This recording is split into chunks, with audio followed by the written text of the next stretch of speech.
What's going down, APUSH peeps? We got a great video for you today. This one is on the second party system. Be familiar with this. This screams a short answer question or an essay topic to me, potentially comparing it with the first party system. Before we begin, you know what time it is.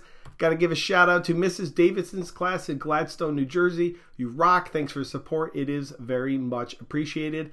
And best of luck this year. All right, so Whigs and Democrats. This is going to be the second party system. And two important people you should know. Henry Clay, he will be the leader of the Whigs. And Andrew Jackson, the first Democratic president. And the second party system developed in the 1820s and the 1830s under the presidency of Andrew Jackson. This time we'll see an increase in political participation, particularly for white males, as the elimination of property requirements for voting is widespread throughout the country. And there are differences between the parties that you should know.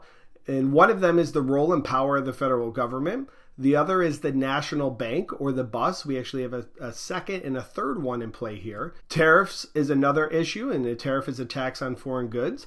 And finally, the fourth one is federally funded internal improvements. Now, the last three should look familiar because that's part of Henry Clay's American system. So do me a favor right now and make note that the last three are part of the American system. So the role and power of the federal government. Whigs tended to favor a stronger central government. They were like your Federalists from the first party system, whereas Democrats tended to favor more power to states. They were like your Democratic Republicans.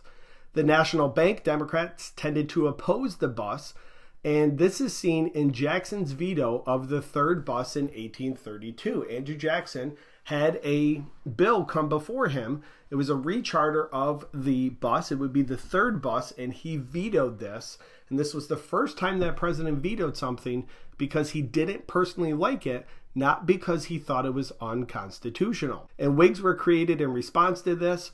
And this famous political cartoon depicts Andrew Jackson as King Andrew the First. So this really, the National Bank really is one of the main factors that led to the creation of the second party system. And the Whigs will ultimately favor the bus. That was one of the strong beliefs of Henry Clay. Jumping over to tariffs. A tariff, again, is a tax on imported goods, and this tended to favor the industrialized North. They had protection on their goods from competition with foreign countries' goods. Whigs supported, Democrats opposed, especially Democrats in the South that tended to be against tariffs. And federally funded internal improvements was the last reason. Whigs favored this. They favored the federal government spending money on things like roads and canals within a state.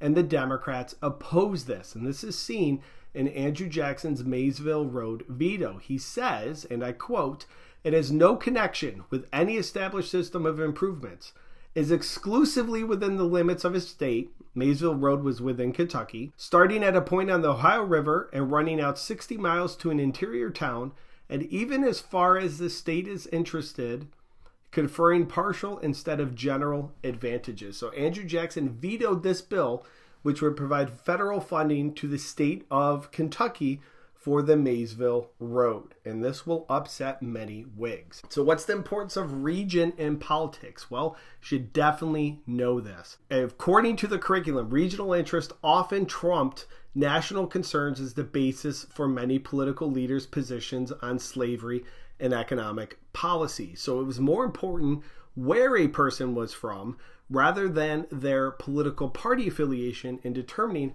how they would view certain political issues. This is seen in the nullification crisis in 1833, led by John C. Calhoun, when South Carolina and other southern states opposed the two tariffs of 1828 and 1832. And South Carolina even went as far as to nullify those tariffs. And there's a showdown between South Carolina and the federal government. They also threatened to secede from the Union if Andrew Jackson collected the tariff by force. And ultimately, Henry Clay will have a tariff compromise, which will allow the South to save face and the North to save face as well. And as the 1800s passed, the South became more entrenched in slavery. Many northern states will begin to outlaw slavery in the early 19th century.